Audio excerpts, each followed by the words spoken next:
نحمده ونصلي على رسوله الكريم اما بعد فاعوذ بالله من الشيطان الرجيم بسم الله الرحمن الرحيم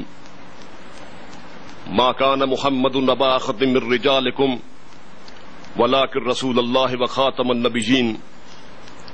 قال رسول الله صلى الله تعالى عليه وآله وسلم أنا خاتم النبيين لا نبي بعدي. قابل صد احترام برادران اسلام، رب العزت نے جب اس گلشن ہستی کو آباد کیا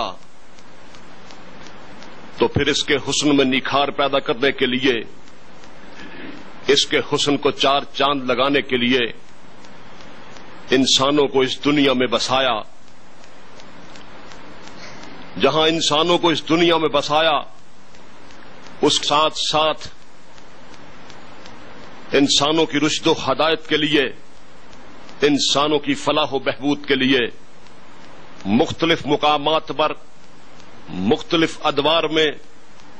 مختلف انبیاء کرام کو مبعوث فرمایا. کوئی نبی ایک بستی کے لیے نبی بن کے آیا، کوئی نبی ایک گاؤں کے لیے نبی بن کے آیا، کوئی نبی ایک قصبے کے لیے نبی بن کے آیا، کوئی نبی ایک شہر کے لیے نبی بن کر آیا، اور کوئی نبی ایک ملک کے لیے نبی بن کے آیا. لیکن جب آمنہ کے لال اور عبداللہ کے در یتیم جناب محمد کریم صلی اللہ علیہ وسلم کی باری آئی تو رب ذوالجلال نے یہ اعلان کر دیا، قل یا ایھا الناس انی رسول اللہ علیکم جمیعا. اے میرے پیارے محمد صلی اللہ علیہ وسلم، آپ اپنی زبان نبوت سے یہ اعلان کر دیجئے، اے لوگوں، مجھے تم سب کی طرف اللہ کا رسول بنا کے بھیجا گیا ہے.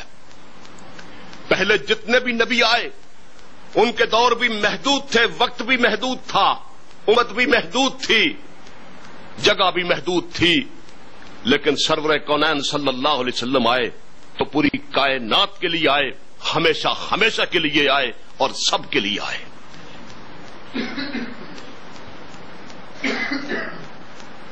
آسمان نبوت ابھی خالی پڑا تھا، نبوت کا کوئی بھی ستارہ ابھی آسمان نبوت پہ چمکا نہیں تھا کہ آدم علیہ السلام کا ستارہ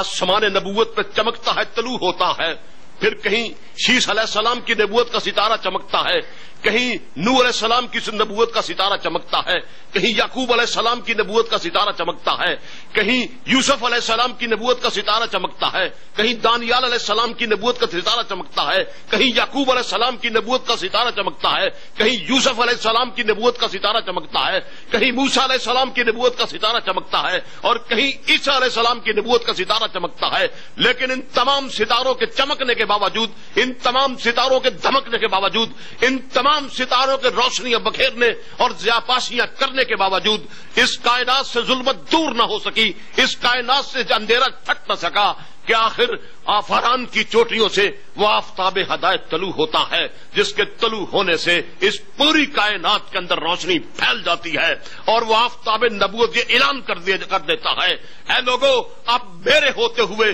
کسی ستارے سے روشنی لینے کی ضرورت نہیں. میں قیامت کی آخری شام تک کے لیے طلوع ہوں، اور میری روشنی کے اندر تم ہر راستے کو تلاش کر سکتے ہو. میری موجودگی کے اندر کسی ستارے سے روشنی لینے کی ضرورت نہیں، کیونکہ جب سورج روشن ہو جایا کرتا ہے تو پھر ستارے غروب ہو جایا کرتے ہیں. سارے ستارے چلے گئے اور محمد کریم صلی اللہ علیہ وسلم کی نبوت کا آفتاب چمک رہا ہے اور قیامت کے لیے چمکتا رہے گا.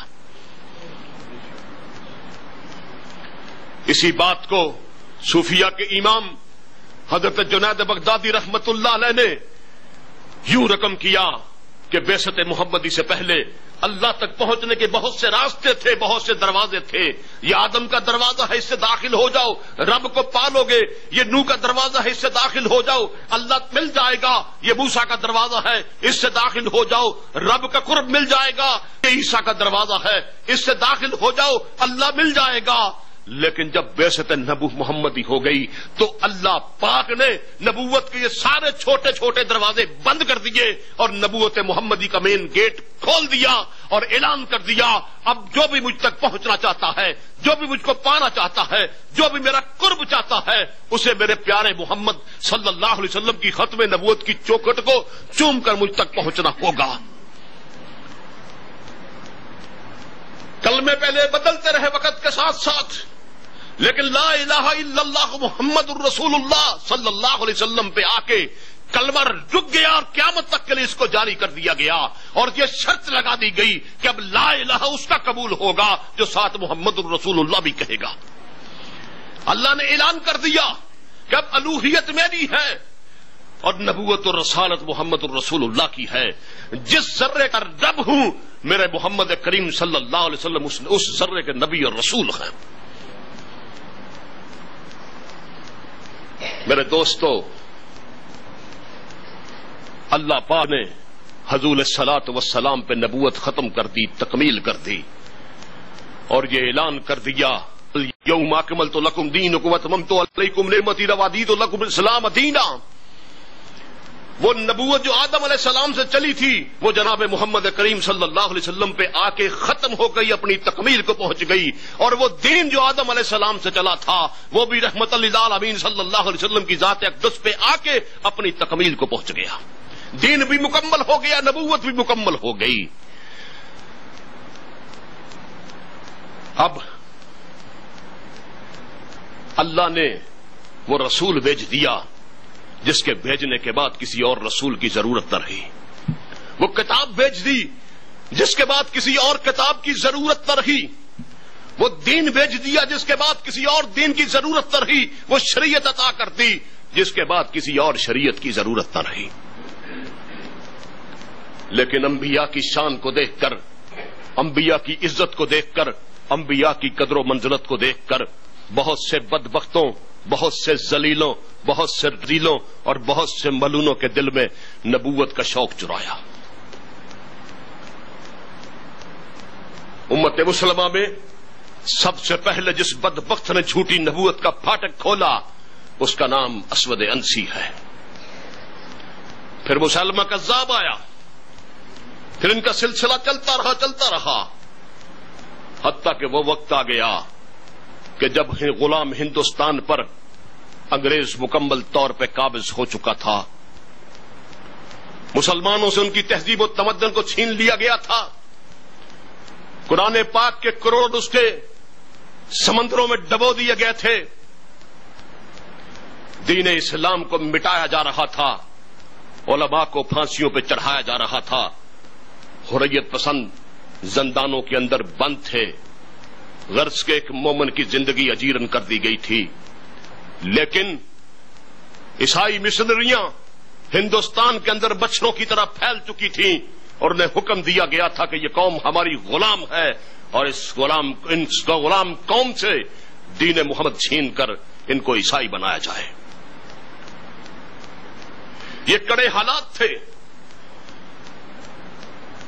تعجب ہوتا ہے پڑھ کے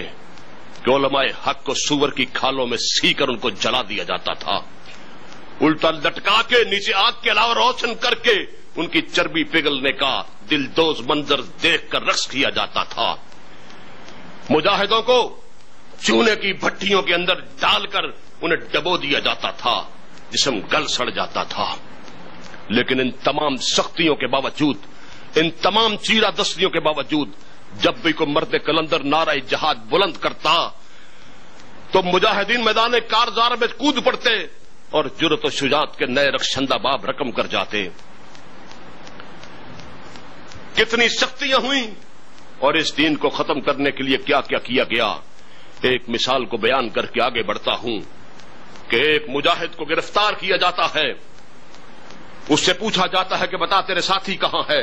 وہ انکار کرتا ہے، تشدد کیا جاتا ہے، وہ نہیں بتاتا، مزید تشدد کیا جاتا ہے، وہیں بتاتا، مزید تشدد کر کے نئے نئے طریقے اس پر استعمال کیے جاتے ہیں، لیکن وہ خاموش رہتا ہے، نہیں بتاتا۔ اس پہ ایک انگریز نہ لاتا ہے جو ٹارچر کا ماہر تھا، اس نے کہا میں اس سے تفتیش کر کے بھی بتاتا ہوں کہ اس کے ساتھی کہاں ہے۔ وہ کیا طریقہ اختیار کرتا ہے، اس مجاہد کی شہادت کی انگلی کو پکڑتا ہے، اس کے اوپر موم چڑھاتا ہے، موم چڑھ جاتی ہے، پھر اس کو آگ لگا دیتا ہے، انگلی موم بتی کی طرح جلنے لگتی ہے، گوشت جل جاتا ہے، ہڈی نیچے سے نکل آتی ہے اور وہ ہڈی موم بتی کے دھاگے کی طرح شعلہ دینے لگتی ہے، حتیٰ کہ جلتے جلتے